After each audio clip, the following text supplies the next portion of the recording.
মনে আছে সেই খুদে একরত্তি মেয়েটার কথা, যার অভিনয়তে মুগ্ধ হয়েছিল দর্শককুল, সকলের প্রিয় সেই ভূতু।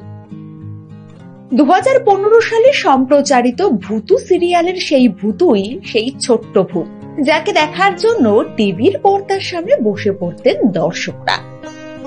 ছোট ভূতের অভিনয়তে দর্শকদের অবাক করেছিলেন আরশিয়া। তবে দেখতে যতটা আনন্দ পেয়েছিলেন দর্শকরা, ততটাই ছিল কষ্টসাধ্য ওই একরত্তিকে নিয়ে শুটিং করা।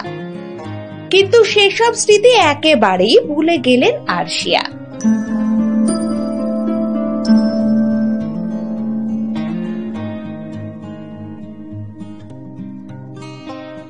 জি বাংলার অতি জনপ্রিয় ধারাবাহিক ছিল ভূতু, যাকে ঘিরে 8 থেকে 80 সকলের মনে যেন উন্মাদনার শেষ ছিল না।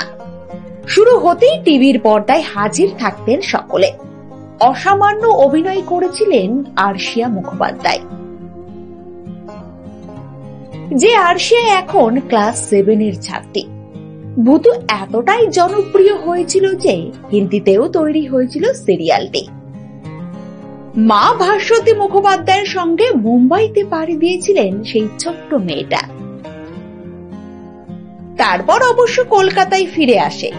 আবার রানু পেল লটারি, মীরার মতো সিরিয়ালে অভিনয় করতে দেখেছেন দর্শকরা আরশিয়াকে। অপরদিকে দেবীর সঙ্গে ককপিট ছবিতেও দেখা গিয়েছিল। ছোট্ট তারকা পেয়েছিল বহু পুরস্কার। তবে জানলে অবাক হবেন, সেসব স্মৃতি কিন্তু একেবারেই ভুলে গেছেন আরশিয়া। তাকে সংবাদ মাধ্যমের পক্ষ থেকে প্রশ্ন করা হয়েছিল, ফেলে আসা সেসব দিন কি মনে আছে আরশিয়ার? উত্তরে যদিও সে জানিয়েছে, আমার কিচ্ছু মনে নেই, আমি সব ভুলে গিয়েছি, সবই মায়ের কাছে গল্প শুনেছি। দেবদার সঙ্গেও আমার অভিনয়ের কথা কিছু মনে পড়ে না আর। আমার অ্যাওয়ার্ডগুলো দেখে মা বলে পুরনো দিনের কথাগুলো, আমার কিছুই বিশ্বাস হয় না। একটা সময় রাত দিন এক করে শুটিং করেছিল বাচ্চাটা। রাতের বেলায় শুটিং করার সময় ঘুমিয়ে পড়তো শুটিং ফ্লোরে। আর 5টা বাচ্চা হলেও তার অন্যথা হতো না। শুটিং এর চাপকে ভুলে নিশ্চিন্তেই ঘুমিয়ে পড়তো আরশিয়া, আর তাতেই চিন্তা বাঁধতো অন্যদের। যাতে ঘুম না পায় তাই গোটা স্টুডিও স্কুটি করে চক্কর কাটিয়ে তাকে জাগিয়ে রাখা হতো। আরো যে কত কি হতো ভূতু বলে কথা।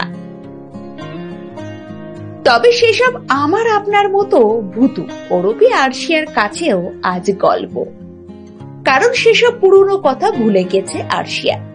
তবে ফের অভিনয় করতে চাই এই ক্ষুদে শিল্পী। পরবর্তী আপডেট পেতে সাবস্ক্রাইব করুন ইউনিক সার্চ এবং দেখতে থাকুন আমাদের ভিডিও।